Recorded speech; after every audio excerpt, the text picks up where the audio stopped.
Hello बच्चों, कैसे आप सब लोग। बहुत ही थोड़े सिर्फ कुल मिला के कह सकते हैं आप 4 दिन हमारे पास बचे हैं ग्रुप 1 के एग्ज़ाम स्टार्ट होने के लिए। और नेक्स्ट डे से हमारे मतलब 5 दिन बचे हैं ग्रुप 2 के एग्ज़ाम स्टार्ट होने के।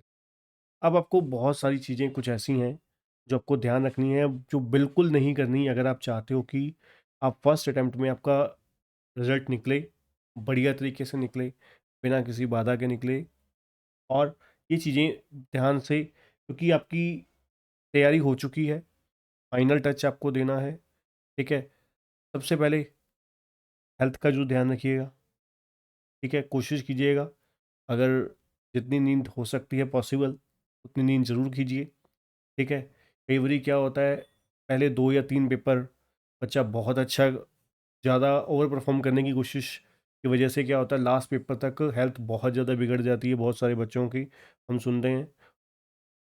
बिल्कुल मैनेज वे में चलिएगा, हेल्थ का ध्यान रख के चलिएगा। सबसे पहले सबसे ऊपर हेल्थ है हमारी। ठीक है, दूसरी चीज़, आप लास्ट अब जो दिन रह गए हैं, नया कुछ भी मत कीजिएगा। कोशिश कीजिए जो आपने पहले पढ़ रखा है सिर्फ उन्हीं चीज़ों पे ही फोकस देना है, सिर्फ और सिर्फ वही चीज़ें करनी हैं जो आपने ऑलरेडी कर रखी हुई हैं। ठीक है, उनको रिवाइज कीजिए, उनको और ज़्यादा से ज़्यादा स्ट्रॉन्ग कीजिए। ठीक है, जितना ज़्यादा स्ट्रॉन्ग होगी आपकी चीज़ें, जितनी ज़्यादा आपको कॉन्फिडेंट वे में आप करके जाओगे, उतना आप वहाँ वहाँ पे आपको लिखने में आसानी होगी, एग्ज़ाम में अपेयर होने में आसानी होगी।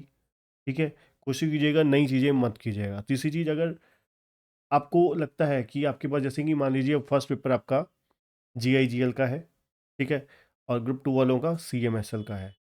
आपको लगता है कि सिलेबस ओवरऑल हो चुका है, कुछ चैप्टर आपने जो थे, 1-2 चैप्टर जो था वो आपको टाइम नहीं लगा, या जो भी रीज़न एक्स वाई जेड जिसकी वजह से आपने नहीं कर रखा, तो उसको क्या कीजिए, जो उसके इंपॉर्टेंट पोर्शन है, इंपॉर्टेंट पोर्शन को समराइज्ड वे में कर लीजिए, रादर देन कि पूरा का पूरा छोड़ने की बजाय। ठीक है, जिससे एटलीस्ट क्या होगा, अगर उन इम्पॉर्टेंट पोर्शन में से आया तो आपको लॉटरी लग जाएगी आपकी। ठीक है, अदरवाइज छोड़ के तो आप पहले भी जाने ही लगे थे। ठीक है, बट कोशिश कीजिएगा कि अलग अलग जगह से, जैसे मोस्टली क्या होता है, बच्चे टेलीग्राम से, कहाँ से, इधर से उधर से, दोस्तों से, व्हाट्सएप से नोट्स इकट्ठा करते रहते हैं, तो लास्ट दिन में ऐसा ये डेंजरस हरकत मत कीजिएगा। ठीक है, क्योंकि जो चीज़ आप कर रहे हैं, जो भी आपके पास नोट्स हैं, जो भी आपके पास बुक्स हैं, उस पर भरोसा रखिए। जो आपने अपने नोट्स बना रखे हैं उस पर भरोसा रखिए। ऐसा कुछ नहीं होता कि कोई नोट्स जो हैं ऊपर से उतरे हुए हैं, ठीक है, वो पढ़ोगे तो आप पास हो जाओगे। लिखना तो आपने वही लैंग्वेज में, अपनी लैंग्वेज में ही है। ठीक है ना, आपको जो पढ़ा हुआ है, आपको जो याद है, मैंने कितने अच्छे तरीके से पढ़ाया, मेरे को कितने अच्छे तरीके से आता है, इट डजेंट मैटर।